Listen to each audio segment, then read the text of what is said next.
नमस्कार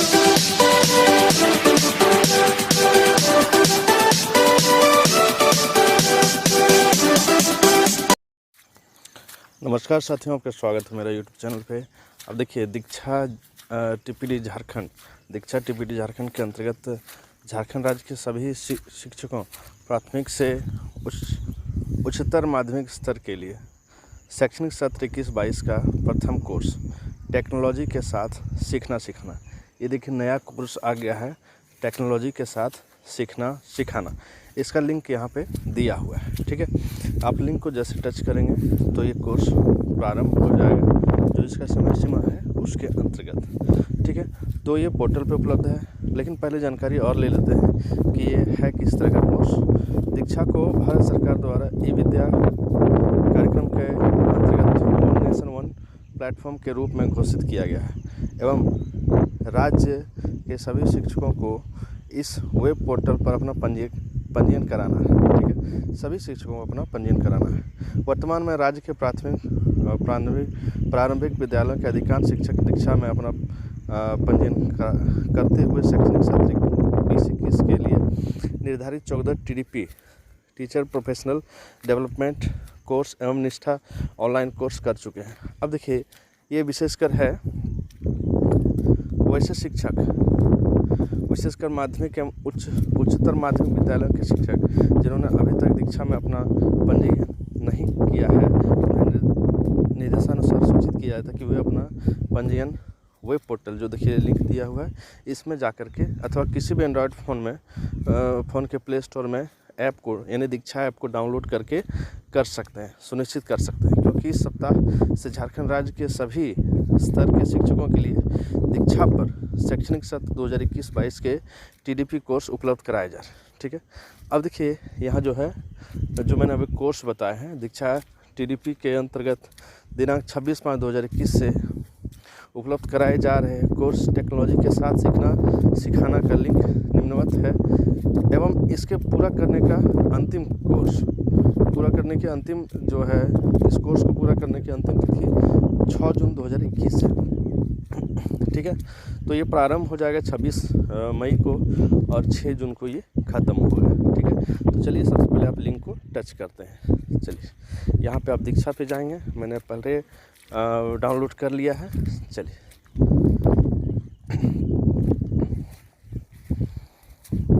ये दीक्षा ऐप खुल रहा है, ऐसे खुलेगा, ये प्रोसेसिंग में है। नेट थोड़ी स्लो होगी, इस कारण से थोड़ी विलम्ब हो रही है।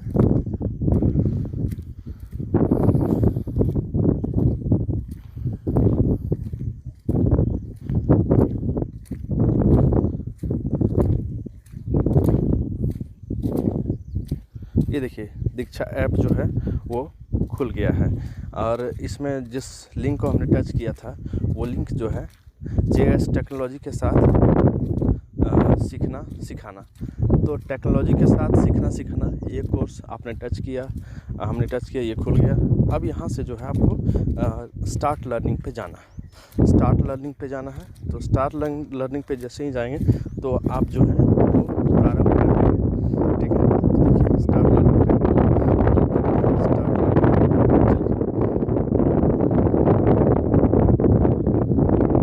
देखिए नीचे दे रहा है the batch is available from May 26, 2021, यानी 26 मई से ये कोर्स प्रारंभ होगा। तो 26 मई को ये स्टार्ट हो जाएगा, ठीक है। तो यही आपको देखना है और इसके अंतर्गत जो है काफ़ी सारे चीज़ सीखने हैं। वो आपको जैसे ही कोर्स को स्टार्ट करेंगे वो प्रारंभ हो जाएगा और बारी बारी से सभी चीज़ों को आप सीख सकेंगे। यहाँ पे योर प्रोग्रेस है, ये परसेंटेज में दिखाएगा बढ़ते क्रम में, ठीक है। और इस कोर्स को जो कंप्लीट करने का अंतिम डेट है वो 6/6/2021 है, ठीक है। हेलो, वेलकम बैक साथियों, आपका स्वागत है मेरा यूट्यूब चैनल पे। साथियों, टेक्नोलॉजी के साथ सीखना सिखाना आकलन हम लोग आज के इस वीडियो में देखेंगे। TPD का नया कोर्स आया हुआ है, JS टेक्नोलॉजी के साथ सीखना सिखाना। तो चलिए, इस वीडियो को हम लोग शुरू करते हैं। चैनल पे आप नए हैं तो चैनल को ज़रूर से ज़रूर सब्सक्राइब कर लें। इस वीडियो में हम लोग इस JS जो कोर्स है, JS टेक्नोलॉजी के साथ सीखना सिखाना, इसका आकलन हम लोग करेंगे। तो चलिए हम लोग बिना समय गवाए आज के इस वीडियो को स्टार्ट करते हैं और सभी प्रश्नों का विश्लेषण पूर्वक अध्ययन हम लोग करते हैं। तो चलिए स्टार्ट करते हैं। ये रहा पहला क्वेश्चन। पहला क्वेश्चन कहता है टी पैक के इस्तेमाल के लिए कौन सी गतिविधियों का चुनाव सबसे सही रहेगा? ध्यान रखने के लिए ज़रूरी बातें। कक्षा 4 विषय EVS सीमा घर पर हो सके।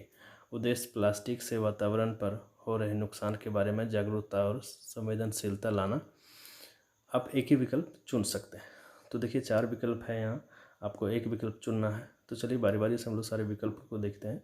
प्लास्टिक के नुकसान पर एक वीडियो दिखाकर बच्चों को एक लिखने को देना, साथ ही लिखना कि वह इस समस्या में कैसे मदद कर सकते हैं।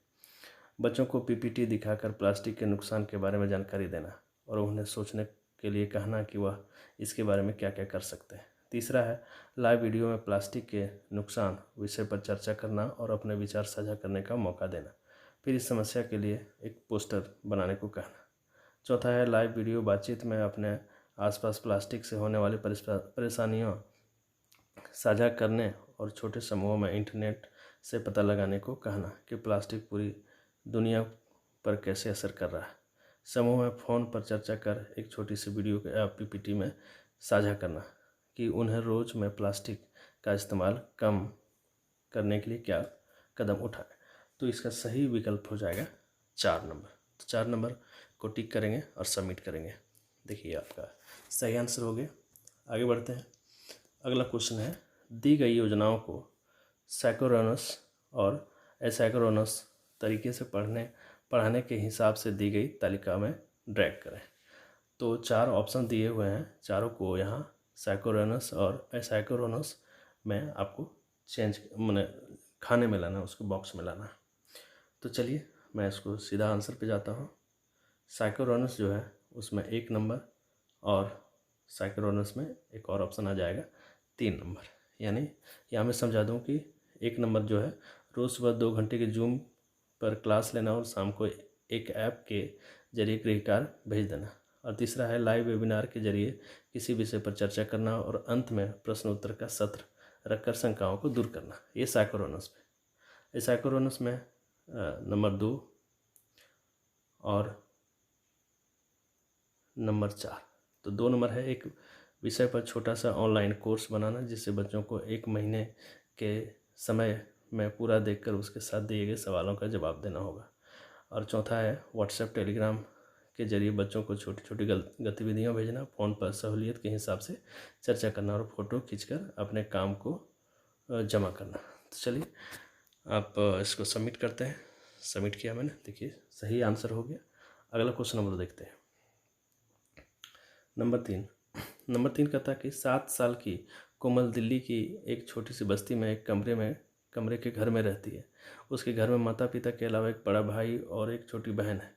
उसका भाई 4ठी कक्षा में और बहन कक्षा 1 में है। घर में उसके पापा के पास स्मार्टफोन और मम्मी के पास साधारण फ़ोन है। दोनों ही दिन में फ़ोन अपने साथ काम पर ले जाते हैं। मम्मी क्योंकि पास के घरों में सफाई बर्तन का काम करती है, इसलिए वह दिन में बीच बीच में थोड़ी देर के लिए घर आ जाती है। ऐसे में आप कोमल को पढ़ाने का कौन सा तरीका अपनाना सबसे सही समझेंगे? आपके पास ऑप्शन जो हैं, हफ्ते में 3 दिन 1 से 2 घंटे की ऑनलाइन लाइव क्लास और खुद से देखने के लिए रोज़ की कुछ वीडियो। नंबर 2 है रोज़ PDF या ईमेल के जरिए घर पर करने के लिए कुछ गतिविधियाँ। नंबर 3 है रोज़ 1 घंटे की लाइव क्लास और PDF या ईमेल के जरिए गृह कार्य। और चौथा है हफ्ते में 1 या 2 बार छोटी छोटी गतिविधियाँ PDF SMS या ईमेल से भेजना और हफ्ते में 1 बार वीडियो कॉल या छोटी वीडियो के जरिए गतिविधि के लिए सहारा देना। तो इसका सही आंसर जो है वो होगा नंबर 4। चलिए ऑप्शन देखते हैं। ये रहा आपका आंसर, सही हो गया। चलिए आगे बढ़ते हैं। नंबर 4 जो क्वेश्चन है वो है भाविका जी कक्षा 3 के कपड़ों के बारे में पढ़ाने के लिए सीखने के अलग अलग तरीकों को शामिल करना चाहती हैं। आपके अनुसार उन्हें कौन सी गतिविधि का चुनाव करना चाहिए? आप एक ही विकल्प चुन सकते हैं। तो जो ऑप्शन है वो ऑप्शन देखें, कपड़ों की ज़रूरत पर एक लेख लिखो। याद करो कि आपने किसी को अपने समुदाय की पारंपरिक पोशाक पहनने कब देखा था, चित्र बनाकर उसके बारे में बातें लिखो। नंबर 2 है आसपास लोगों से उनके यहाँ पहने जाने वाले पारंपरिक कपड़ों के बारे में, जैसे नाम, वह कब और क्यों पहनते हैं, कैसे बनाते हैं, उनको पहनकर क्या कोई गाना गाया जाता है आदि पता करो। गाने को रिकॉर्ड कर साझा करो, उसके चित्र बनाओ, इकट्ठे करो, उसके बारे में लिखो। कोई एक पारंपरिक पोशाक को पहनने का तरीका सीखो और पहनकर अपनी फ़ोटो साझा करो। रंगीन कागज़, अखबार से खुद की एक पोशाक बनाओ। नंबर 3 है माता पिता से पूछो कि वह जिस राज्य में है उसकी पारंपरिक पोशाक क्या है। उस पोशाक में गाए जाने वाले कोई गीत पता कर उसे सीखो और गाकर साझा करो। नंबर 4 है घर के लोगों के कपड़े को ध्यान से देखो, पता लगाएं कि उनमें कौन से कपड़े पारंपरिक है और चित्र बनाकर वह लिखकर बताएं कि वह कपड़े किन मौक़ों पर पहने जाते हैं। तो नंबर 4 का जो ऑप्शन है वो नंबर 2 सही होगा। चलिए सबमिट करते हैं, सही हुआ। अगला क्वेश्चन देखते हैं। नंबर 5 है कपिल जी कक्षा 2 को पढ़ाते हैं। कोविड-19 की परिस्थितियों को ध्यान में रखते हुए उन्होंने पाठ्यक्रम में मूल कौशल जैसे भाषा में लिखना और पढ़ना, गणित में जमा घटा आदि चुनना तय किया। साथ ही उन्होंने रोज़मर्रा के अनुभवों से पौधे की देख रेख, ओवर हेल्पर जैसे विषयों, अपने आसपास स्वच्छता, अपनी और दूसरों की सेहत सुरक्षा का ध्यान रखना और खुद के संसाधन तैयार करना, जैसे खुद के मास्क लगाना आदि गतिविधियों को शामिल करना भी तय। आपके अनुसार वह ऐसा चुनाव क्यों कर रहे हैं? आप एक से अधिक विकल्प चुन सकते हैं। आपके जो विकल्प हैं, इस तरह से बच्चे हर विषय पर कुछ न कुछ पढ़ पाएंगे और कोई भी विषय छूटेगा नहीं। नंबर 2 है बच्चे पूरा साल स्कूल ठीक से नहीं आ रहे हैं, ऐसे में सब कुछ पढ़ाना मुमकिन नहीं है। नंबर 3 है कक्षा 2 में बुनियादी कौशल को मजबूत करने और उन पर महारत हासिल करने में मदद के लिए।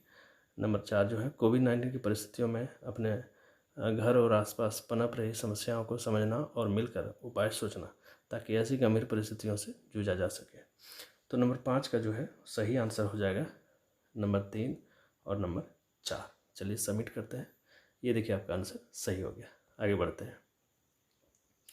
नंबर 3 जो है सारिका जी चाहती हैं कि साल के अंत तक उनकी कक्षा 3 के बच्चे खुद के लिए अर्थपूर्ण विषय चुनकर उस पर अपने अनुभवों को लिख पाएँ या अनुभवों की मदद से कोई कहानी या कविता बना पाएँ।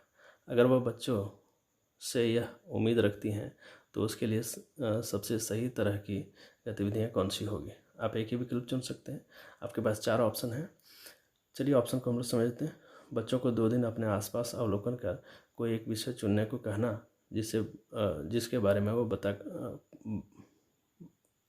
वह बात करना चाहेंगे। इसके बाद लेख की मदद से कहानी या चित्र वर्णन जैसे वे चाहे वैसे साझा करने को कहना। नंबर 2 है बच्चों को 3-4 विषयों में चुनकर उस पर कोई भी 5 बातें लिखने के लिए कहना। नंबर 3 है पाठ पढ़ाकर उसमें शामिल मुद्दों या परिस्थितियों से संबंधित विषय सोचकर उस पर एक छोटा सा लेख लिखने को कहना। नंबर 4 है पाठ पढ़कर उसमें शामिल परिस्थितियों में से एक ऐसी परिस्थिति के बारे में सोचना जो उनके अनुभव से मिलती जुलती हो। उनका अनुभव और परिस्थितियों कैसे एक जैसी है और कैसे अलग, उस पर सोचकर लिखना। तो इसका सही आंसर हो जाएगा 1 नंबर। चलिए सबमिट करते हैं। देखिए सही हुआ आंसर। आगे बढ़ते हैं। नंबर 7 मनोज जी बच्चों को खुद चुनाव करने के मौके देने में विश्वास रखते हैं। इसके लिए उन्होंने कोर्स में आए खुद की प्रतिक्रिया चुनने देने के तरीक़ों को अपनाने को सोचा। उन्होंने अलग अलग गतिविधियों में कुछ इस तरह से चुनाव करने के मौके बच्चों को दिए। आपके अनुसार दिए गए चुनाव में कौन सा चुनाव खुद की प्रतिक्रिया चुनने देने के लिए सही कहा जा सकता है? आप एक ही विकल्प चुन सकते हैं। आपके पास 4 ऑप्शन है। बच्चों को दिए गए 5 विषयों में से अपने मनपसंद विषय पर एक छोटा सा अनुच्छेद लिख कर जमा करना।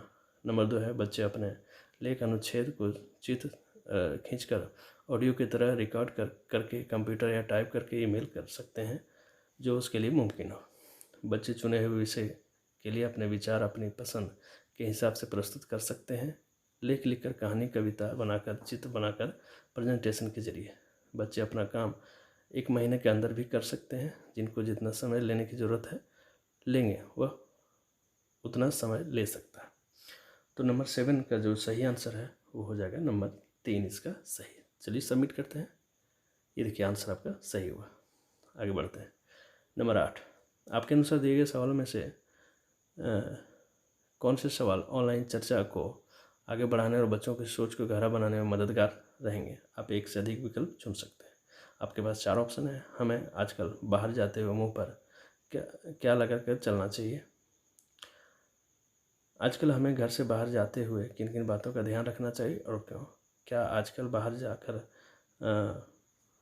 खाना सही रहेगा? क्यों और क्यों नहीं? क्या आपको आजकल बाहर जाकर खाना खाना चाहिए? तो 8 नंबर का जो है सही आंसर हो जाएगा नंबर 2 और नंबर 3। ठीक है, चलिए सबमिट करते हैं। ये आंसर आपका सही है। नंबर 9, जतिन जी कक्षा 2 में आकृतियों की समझ का आकलन करने के लिए कुछ गतिविधियां सोची हैं। प्रामाणिक आकलन करने के लिए आप उन्हें कौन से गतिविधियों को चुनने का सुझाव देंगे? आप एक से अधिक विकल्प चुन सकते हैं। आपके पास 4 ऑप्शन है। 3D आकृतियों का सही 2D आकृतियों के साथ मिलान करना, दी गई 3D और 2D आकृतियों के नाम लिखना। नंबर 3 है घर में पड़ी पुरानी चीज़ों से कोई चीज़ बनाना, जैसे एक जानवर, और बताना कि उसमें कौन सी आकृति का इस्तेमाल क्या बनाने के लिए किया गया। घर में पुराने पड़े अलग अलग 3D आकृतियों वाली चीज़ों को पहचानना, फिर उन्हें काट कर या खेल के देखना, खोल कर देखना और बताना कि उन्हें कौन सी 2D आकृति मिलती है। तो नंबर 9 का जो है सही आंसर हो जाएगा नंबर 3 और नंबर 4। चलिए सबमिट करते हैं। ये आंसर आपका सही हुआ। आगे बढ़ते हैं। ये देखिए नंबर 10 क्वेश्चन नंबर, कक्षा 3 में पढ़ रहे बच्चों के लिए शिक्षकों ने कुछ फीडबैक व्हाट्सएप पर फ़ोटो खींचकर साझा की। इसमें कौन सा फीडबैक बच्चों को अपने काम को बेहतर बनाने में मदद करेगा? आप एक ही विकल्प चुन सकते हैं। जो आपके पास ऑप्शन है, 4 ऑप्शन है। फीडबैक 1, बहुत बढ़िया रीमा अपने संख्याओं को बिल्कुल ठीक से जमा किया। अगली बार और तरीक़ों से जमा करने की कोशिश करना। आप काम को थोड़ा और सफाई से कर सकते हैं। नंबर 2 फीडबैक 2, शाबाश सीरत अपने चित्र की मदद से सभी संख्याओं को सही से जमा किया। आप संख्या रेखा पर संख्याओं को जमा करने की कोशिश कर सकते हैं। आप एक ही संख्या में कभी एक अंक छोटा और कभी एक अंक बड़ा बना देते हैं। कोशिश करें कि दोनों एक ही आकार के हों। फीडबैक 3, अलसबा आप और अच्छा काम कर सकते हैं। अपने जवाब को ध्यान से देखो और 3 बार लिखकर सही जवाब का अभ्यास करो। फीडबैक 4, बहुत अच्छे, आपने सफाई से काम किया है। जमा करते हुए संख्याओं को सही से लिखा है, लेकिन जमा करते हुए आप अक्सर गड़बड़ कर देते हैं। आपको अभी और अभ्यास करने की ज़रूरत है। तो नंबर 10 का जो है सही आंसर हो जाएगा 2। सबमिट करते हैं। आंसर आपका सही हुआ है। चलिए नंबर 11 देखते हैं। ऐसी परिस्थिति में जहां घर में 6 लोगों के बीच बच्चे के पास सिर्फ एक स्मार्टफोन है, वह भी शाम को रोज़ 1 से 2 घंटे के लिए, ऐसे में प्रोजेक्ट पर अपने किए गए काम को जमा करने का सबसे सही तरीका क्या रहेगा? ठीक है, आप एक ही विकल्प चुन सकते हैं।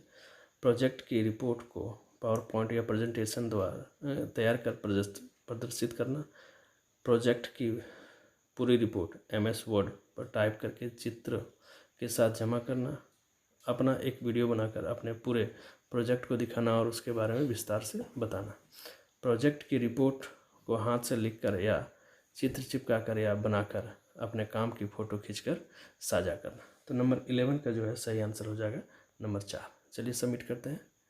ये देखिए हो गया submit. So thanks for watching. Wait for the next video. Channel को जरूर से जरूर सब्सक्राइब कर लो।